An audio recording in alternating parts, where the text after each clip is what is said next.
तजस्सुस से भरा नन्हा बत्तख का बच्चा। एक दिन की बात है, एक बड़े चमकते हुए तालाब में एक नन्हा बत्तख का बच्चा रहता था, जिसका नाम उस्मान था। ओ, ये फूल कितने खूबसूरत है। मैं सोचता हूँ ये इतने रंगीन क्यों हैं। उस्मान दूसरे बच्चों जैसा नहीं था। नहीं, उस्मान तो बहुत तजस्सुस भरा था।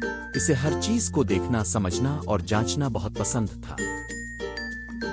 आसमान नीला क्यों है, तितलियां कहाँ जाती हैं, तालाब के दूसरी तरफ किया है। एक सुबह जब सूरज दरख्तों के पीछे से झांक रहा था, उस्मान के दिल में तजस्सुस और भी बढ़ गया।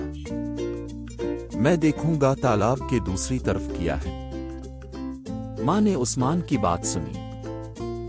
ध्यान से जाना उस्मान, तालाब से दूर मत जाना और ज्यादा दौड़ मत भटकना। लेकिन उस्मान तजस्सुस से भरपूर आगे बढ़ चुका था। नन्हा उस्मान तालाब के किनारे चलता रहा, लंबी गैसों के दरमियान से गुजरता हुआ और बड़े कछुओं के पास से गुजरता हुआ। तालाब पहले से कहीं ज्यादा बड़ा लग गया। ये क्या है वहाँ? उस्मान को एक चमकता हुआ पत्थर दिखाई दिया। ये पत्थर कितना चमकदार और गोल है, ये बहुत मजे का है। उस्मान पत्थर को उठाता है और पानी में गिरा देता है, देखता है कि कैसे छोटी छोटी लहरें बनती हैं। लेकिन फिर उस्मान को एक आवाज सुनाई दी। एक हल्की सी सरसराहट झाड़ियों में से आई। कौन है वहाँ? झाड़ियों में से एक नन्हा सब्ज मेंढक बाहर आया। हेलो नन्हे बच्चे, तुम तो बड़े बहादुर हो, उधर क्या कर रहे हो? तुमने मुझे डरा दिया। मैं उस्मान हूँ। मैं देख रहा हूँ कि तालाब के दूसरी तरफ किया है। यहाँ बहुत कुछ है, लेकिन ध्यान रखना, यहाँ बड़ी चालाक मछली भी रहती है जो छोटे बच्चों के साथ खेलना पसंद करती है। उस्मान की आंखें फैल गईं। एक चालाक मछली? वो शुक्रिया, मैं ध्यान रखूंगा।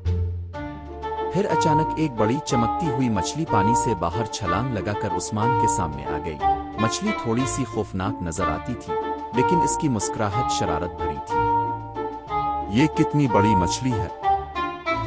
उस्मान हैरत में था, लेकिन थोड़ा सा खौफजदा भी, क्योंकि इसे एहसास हो रहा था कि वो अपने घर से बहुत दूर आ गया है। उस्मान तेजी से भागता है, लंबी गैसों और सुस्त कछुओं के पास से गुजरता हुआ और आखिरकार अपनी माँ के पास पहुंचता है।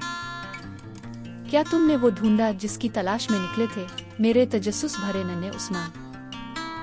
हाँ माँ, मैंने देखा कि दुनिया कितनी बड़ी है, लेकिन मुझे घर वापस आकर अच्छा लगा। और इस दिन के बाद जब भी उस्मान को कुछ नया देखने का दिल करता, वो हमेशा अपनी माँ के साथ रहता। कहानी खत्म।